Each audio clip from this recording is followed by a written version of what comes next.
Please welcome to the stage President and CEO of Sponsors for Education Opportunity, Mr. William Goodloe.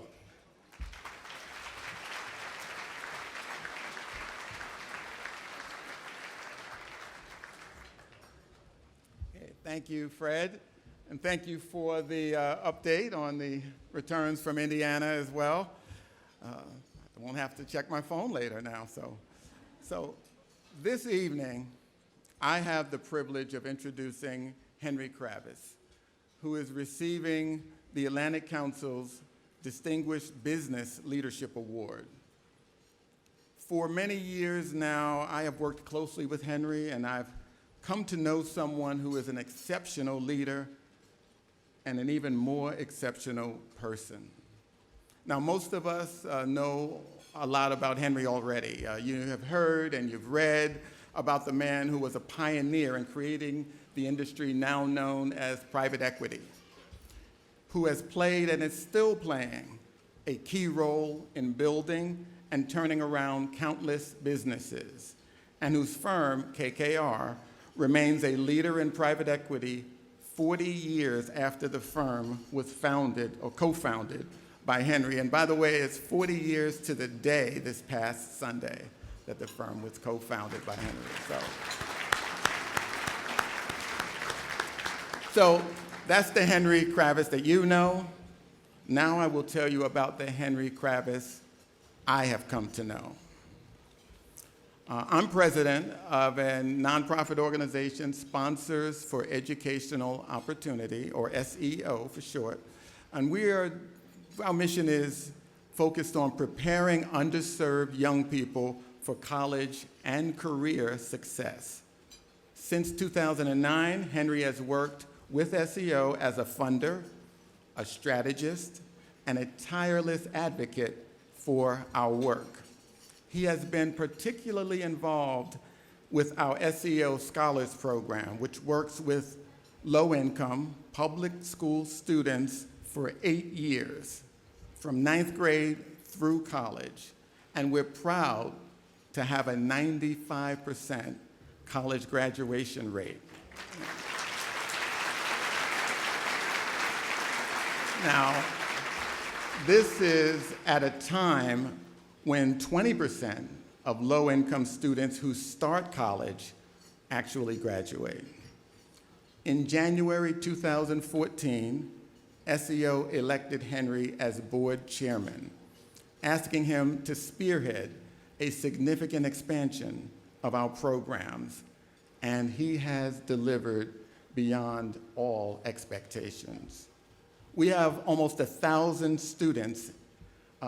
We have almost 1,000 high school students in our SEO Scholars Program this year, and 100% of our seniors are heading off to four-year colleges in the fall. Now,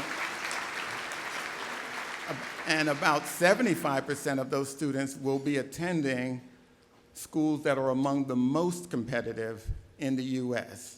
Thanks to Henry's leadership, in 2 years, that number of seniors heading off to four-year colleges will more than double.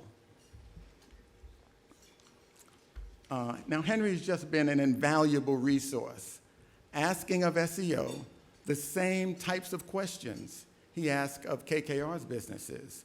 What are others doing in our sector? How can SEO get better? And how can we expand our impact?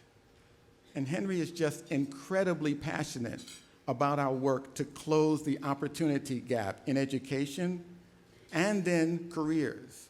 And he is spreading that passion to others. He's also personally investing in the success of our students. Henry regularly invites SEO scholars to meet with him at KKR, and he asks them about their lives, about their backgrounds, while encouraging them to keep striving. After one of these meetings, a 10th grader said to me, you know, when a man like Henry Kravis says he believes in me, it just makes me want to work that much harder to prove him right. And this is the impact that Henry Kravis is having in helping young people to end the cycle of poverty in their families permanently. Henry is inspired and inspiring, and I cannot thank him enough for all he has done for SEO. And that's why it's such a privilege for me to present him with this richly deserved honor. Ladies and gentlemen, Henry Kravis.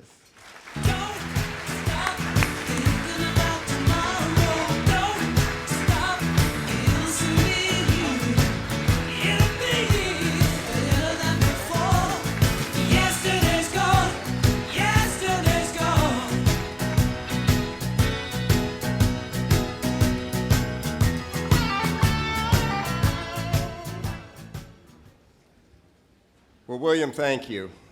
And very nice and generous introduction. I really appreciate it. And as William said, he leads an organization that has changed and is changing the lives of so many underprivileged and underserved students, giving them support not only to graduate from high school, but to graduate from college. This is an 8-year program. And their track record, he mentioned the 95%, but there's a piece that I even like more than that, and that is 75% of these students graduate from top colleges in 4 years. Now just think about it. When we think about what our graduation rate is for similar kind of students, it's about 20% in 8 years, and he leads an organization that is significantly outperforming that. Also, I want to thank my friend John Huntsman and Fred Kemp of the Atlantic Council for this award. You know, the work you do to raise the quality of the public policy debate here and abroad is stimulating and it's essential. And this honor I accept with humility, surrounded as I am tonight by such outstanding honorees. Robert Gates has served 8 presidents, and if that weren't enough, he's had a remarkable career in academia, and his insights and knowledge continue to be sought by business and other enterprises that consult him or have him on their boards. And General Joseph Votel, exceptional military career in the U.S. Infantry, Special Ops, various task forces, and now at Central Command, has helped keep our nation safe, and my gratitude to him and to the U.S. military is boundless. And of course, Vittorio Goodloe, my friend, who, what you probably don't know, he plays a very mean game of cards. You know, he has a phenomenal innate talent and a visceral stage presence, but his success as one of the world's great tenors stems from an unflinching commitment to his art, his constant learning, rehearsing, hard work, and search for excellence. Just listen to his Nessun Dorma, and there is a man that can really sing for his dinner. Now, I'm deeply touched to be here with these honorees, but I wouldn't be here if it weren't for the exceptional team that we have at KKR. And so this is really their award as much as it is mine. And I'm particularly pleased that my partner and friend and former Atlantic Council honoree, General David Petraeus, is here this evening. Thank you, Dave, for nearly 4 decades of service to our country and for the impressive work that you do at KKR and joining me as one of my partners.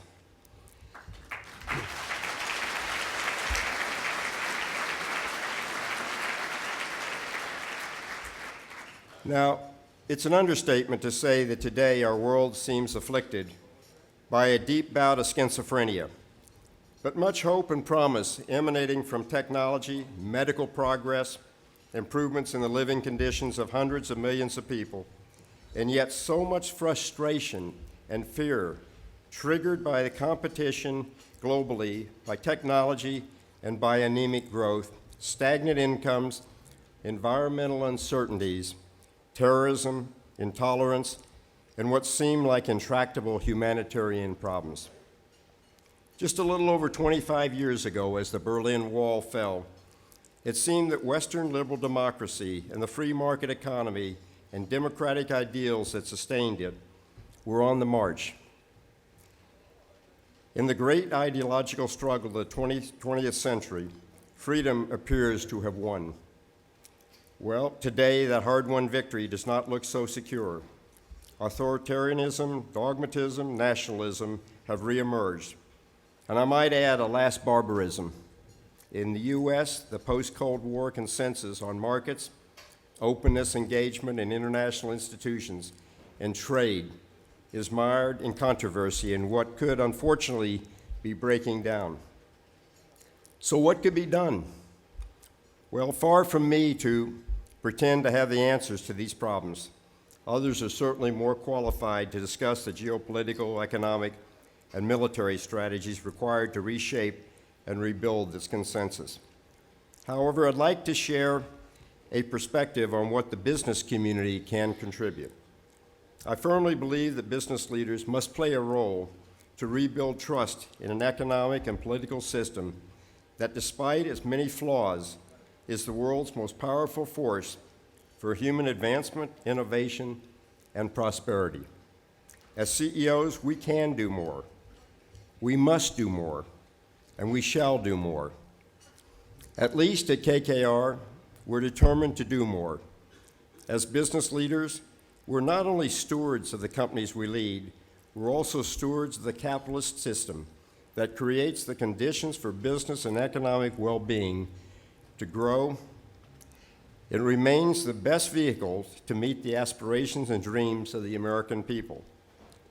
When George Roberts, Jerry Kohlberg, and I founded KKR in 1976, shortly after the OPEC crisis and in a climate of stagflation, the ideas of economist Milton Friedman were ascendant. Friedman is very famous for having said that the one and only social responsibility of business is to use its resources and engage in activities designed to increase its profits. Now, KKR has met that part of the Friedman challenge, creating jobs, products, and services that people want, paying taxes, and generating impressive returns for our investors, 26% compounded annually for 40 years. With KKR's strategy of finding and building businesses, we can improve for the long term. Our average holding period, which is now 7 years, has enabled us to deliver market-beating investment returns that have grown college endowments and enhanced the retirement security of millions of pension beneficiaries, including teachers, firefighters, police, and other public servants. I'm proud of the work we have done and continue to do. But the rest of Friedman's sentence that is almost always left out says that a firm should seek to maximize profits, quote, so long as it stays within the rules of the game, end quote. Now, I'll spare you a lengthy discussion of Milton Friedman, but even this paragon of free markets understood that corporations operate in a broad framework that is defined by social and political goals that extend beyond short-term profit. Financial performance alone is not a strategy. Rather, it's the result of a well-executed strategy that addresses a wide range of needs and desires. Now, as I mentioned a few minutes ago, KKR started to make the companies we acquired stronger and more effective. The work involves not only understanding the balance sheet and financial statements, but also analyzing a company's environmental footprint, ensuring that its sourcing practices are ethical, engaging employees in education, training, and wellness, encouraging the hiring of veterans, and being good participants in community life. Now, we do this at KKR and for most of our over 100 portfolio companies that we have major interest in. Several years ago, we instituted environmental and sustainability metrics that evaluate businesses. Now, we believe that this is the smart thing to do. We also believe that it's the right thing to do. We partnered with the Environmental Defense Fund to improve our use of energy, waste disposal, and other environmental practices. From 2010 to 2015, we took 27 of our portfolio companies, and they participated in our Green Portfolio Program. And collectively, 25 of these 27 have achieved an estimated $1.2 billion of financial impact and avoided 2.3 million metric tons of greenhouse gas emissions, 6.3 million tons of waste, and 27 million cubic meters of water use. Now, purpose and profit are not antonyms. As an example of our efforts during the past 5 years, KKR has also invested $5 billion in companies whose mission is to solve critical societal problems. These include food safety in China, urban water infrastructure in the U.S., solar and wind energy, better hospital care, and high-quality skills training and education enterprises. These companies promise strong returns consistent with the asset class in which we're investing. Focusing and resolving societal changes can indeed be good business, but we're not the only company attuned to the broader needs of our communities. There are many, many other companies where purpose and profit are indivisible. Why then is trust in business and capitalism so low? A recent public opinion poll showed that Americans under 30 had less faith in capitalism than any other age group. They do not believe that they would be better off than their parents. This is not surprising. For years, if not decades, the quality of K through 12 education has been deteriorating. College tuition costs have been climbing, and student debt has been growing. Young graduates cannot find well-paying, career-building jobs that they're expecting, and they wonder, what is so inspiring about this system that does not deliver on that long-held American promise that anyone can get ahead if you work hard and play by the rules? I fear the skepticism about capitalism reflects a much deeper problem of a complete loss of trust in established institutions. People increasingly are distrustful of government, business, organized labor, the media, to do the right thing, even to do the minimally competent thing. And almost every institution in this country, except for our military, is held in lower esteem than it was a few years ago. This is a perilous slope. Without trust, there is no confidence. Without trust, we cannot forge consensus and build for the future. Without trust, people become risk-averse, less collaborative, and more divided. And the thing about trust is that you lose it a mile at a time and gain it back only 1 foot at a time. But let us not become too depressed. You know, writing in the 1960s, Daniel Bell asked, why are so many of those who live within modern liberal democracies so discontented? Why is there so much fury and disdain for the authorities whose traditions and discipline produce the luxury of such emotions in the first place? I've always been, and I remain, a guarded optimist. I believe that the business community can and must embrace the difficult challenge of regaining the public trust, 1 foot, even 1 inch at a time. This year, KKR is commemorating our 40th anniversary by giving employees 40 hours of paid time to do volunteer work. Over the years, thank you. Over the years, KKR employees have devoted thousands of hours of private time to volunteer causes. But by letting our employees do so on KKR time, we're acknowledging the value of their engagement in the nonprofit world and encouraging them to be more active in their respective communities, 1 foot at a time. There's a saying in this town that you're either at the table or on the menu. Well, business must either work to improve the system or become even bigger targets for accusations and exhortations.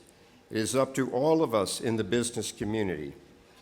American business and its leaders can rebuild trust and earn public confidence first by being trustworthy and delivering on our promise to create jobs and profits, but also in actively participating in the search for solutions to common problems ranging from disease to ecological balance, inequality, and opportunity. Clearly, there's no silver bullet or magic wand, but rather than reticence, I hope that business will open up, take the path less traveled, which in the spirit of Robert Frost might make all the difference. Isn't that what American business is all about? Thank you very much.